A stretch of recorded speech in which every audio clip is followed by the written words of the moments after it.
పదవి ఇవ్వాలని కమెంట్ చేశారు. అండ్ రీసెంట్గా టీజీ భరత్ దావోస్లో కూడా చంద్రబాబు నాయుడు అండ్ లోకేష్ వాళ్ళిద్దరు సమక్షంలోనే తన మనసులోని మాటను అంటే లోకేష్కు అర్హత ఉంది, ఆయన గొప్ప గొప్ప చదువులు చదువుకుని వచ్చారు కాబట్టి ఆయనకి డిప్యూటీ సీఎం పదవి ఇవ్వాల్సిన అవసరం ఉంది అని చెప్పి మాట్లాడిన పరిస్థితి. ఒకసారి టీజీ భరత్ బైట్ ప్లే చేయండి. మోస్ట్ డైనమిక్ యూత్ లీడర్ మా నారా లోకేష్ గారు, హైలీ ఎడ్యుకేటెడ్, 175 ఎమ్మెల్యేలు, 25 ఎంపీలు ఆ రాజ్యసభ ఎంపీలలో స్టాన్ఫర్డ్ నుంచి చదివిన వాళ్ళు ఎవరు లేరండి. So very highly educated, so he knows what to do, when to do everything. So perfect blend ఉంది మాకు, ఇట్లా సీనియరు ఇట్లా జూనియరు. వీ హ్యావ్ అంటే లాంగ్ టర్మ్ విజన్, ఒక ఆలోచన చేస్తే ఫ్యూచర్ ఆఫ్ తెలుగుదేశం పార్టీకి ఉంది అని చెప్పేదానికి ఒక క్లారిటీ ఉందన్నమాట మా పార్టీలో. అండ్ నచ్చినా నచ్చకపోయినా ఎవరికైనా ఫ్యూచర్ ఇస్ లోకేష్ గారు. అండ్ కాబోయే ముఖ్యమంత్రి కూడా మన లోకేష్ గారు ఫ్యూచర్లో. ఓకే, కాబోయే సీఎం అన్నారు. అంతకుముందు అందరూ కూడా డిప్యూటీ సీఎం చేయాలి లోకేష్కి అని చెప్పి అందరికీ తెలుసు, అందరూ చూసే ఉంటారు సోషల్ మీడియాలో. శ్రీనివాస్ రెడ్డి మాట్లాడారు, ఒకసారి ఆ బయట కూడా ప్లే చేయండి. శ్రీనివాస్ రెడ్డి నేత మన చివరగా మాకొక కోరిక సార్, 43 సంవత్సరాల్లో తెలుగుదేశం పార్టీ ఆవిర్భవించిన తర్వాత 3వ తరం నేత మన పార్టీలోకి వచ్చారు నారా లోకేష్ గారు. మరి పార్టీకి భవిష్యత్తులో యువతకు ఒక భరోసా ఇవ్వాలన్నా, పార్టీకి భరోసా ఇవ్వాలన్నా నారా లోకేష్ గారిని డిప్యూటీ సీఎం గా ప్రమోట్ చేయాలని చెప్పి మేము అందరం కూడా కోరుకుంటున్నాం సార్. దీనివల్ల పార్టీకి బ్రహ్మాండమైన భవిష్యత్తు ఉంటుంది. అన్ని రకాలుగా యువతను ప్రోత్సహించే విధంగా ఆయన ఈరోజు ఐటీ రంగానికి కానీ, పారిశ్రామిక రంగానికి కానీ, అనేక సంస్థలు రాష్ట్రానికి తీసుకొచ్చే దాంట్లో కానీ ఆయన చేస్తున్న కృషిని ప్రజలందరూ గమనిస్తున్నాం.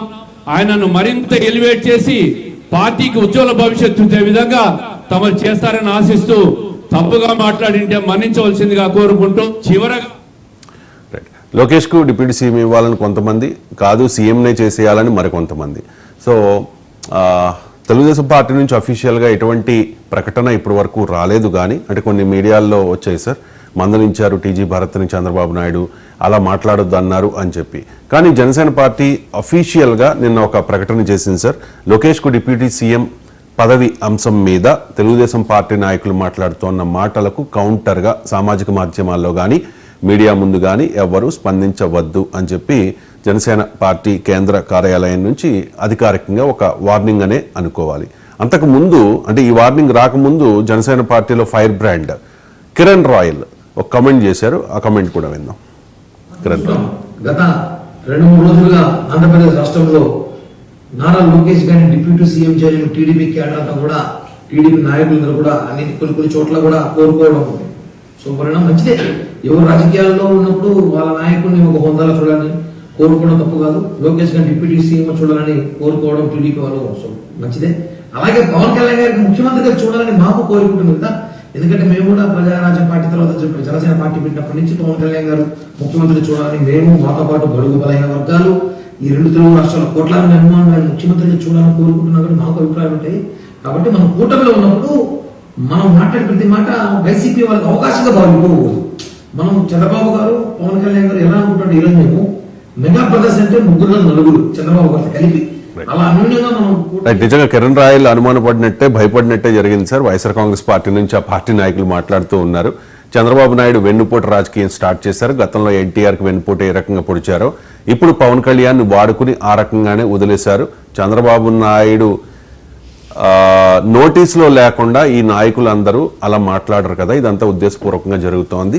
పవన్ కళ్యాణ్ తొక్కేయడానికి, జనసేన పార్టీని తొక్కేయడానికి ఇదంతా జరుగుతోంది అని వైసీపీ ఆల్రెడీ గేమ్ స్టార్ట్ చేసింది సార్. సో ఎలా చూడాలి సార్ ఈ మొత్తం రాజకీయం ఏంటి? అంటే జనసేనలో తొక్కేస్తానికి ఇప్పటికిప్పుడు తెలుగుదేశానికి అవసరం ఉందని అనుకోను. ఏ రాజకీయ పార్టీ అయినా శాశ్వతంగా ఏ పార్టీతో మైత్రి ఉండవు, రాజకీయాలు మారుతూ ఉంటాయి. ఇప్పటికిప్పుడు జనసేనను తొక్కేయాలనో, పవన్ కళ్యాణ్ చిన్న చూపు చూడాలనో టీడీపీ యత్నిస్తోంది అనే వాదన నిజం కాదు. వైసీపీ సహజంగానే టీడీపీ జనసేన మధ్య దూరం పెంచాలని వైసీపీ కోరుకుంటుంది కనుక ఆ రకమైన వ్యాఖ్యానాలు చేస్తాయి. ఇప్పటి వరకు చంద్రబాబు నాయుడు లోకేష్లో పవన్ కళ్యాణ్కి ఇస్తున్న గౌరవంలో ఎలాంటి ప్రశ్న లేదు, Yes, sir. తగ్గింపు కూడా లేదు. అదే సమయంలో చంద్రబాబు నాయుడు పట్ల పవన్ కళ్యాణ్ చూపుతున్న గౌరవంలో కూడా తేడా లేదు. మరి ఏంటి, ఎందుకు ఈ సమస్య వస్తుంది అంటే డెఫినెట్గా రాజకీయాల్లో వైసీపీ ఉంది, టీడీపీ ఉంది, జనసేన ఉంది, బీజేపీ 4 పార్టీలు రాష్ట్రంలో ఉన్నాయి. బీజేపీ జనసేన టీడీపీతో పోలిస్తే బీజేపీ జనసేనకు మరింత సన్నిహితం. రేపు అనివార్యంగా ఇప్పుడు జగన్ చంద్రబాబు నాయుడు 2029 2034 ఆ తర్వాత అయితే రాజకీయం చేయలేడు కదా. Yes. అనివార్యంగా ఎవరినైనా వృద్ధాప్యం ఇబ్బంది పెడుతుంది, వయస్సు ఎవరికీ ఆగదు, ఎంత శక్తివంతుడికైనా. అందుకే నేను 29 తర్వాత అంటాను, 34 తర్వాత అనుకుందాం. ఎప్పుడో ఒక చోట అయితే Chandrababu Naidu should give way to somebody else. ఆ ఎవరు సంబడినప్పుడు ఖచ్చితంగా లోకేష్ అవుతారు. అందువల్ల వైసీపీలో జగన్, జనసేనకు పవన్, టీడీపీకి లోకేష్, బీజేపీకి ఎవరుంటారు? వాళ్ళు ఆల్రెడీ జూనియర్ ఎన్టీఆర్తో మాట్లాడి పెట్టుకున్నారా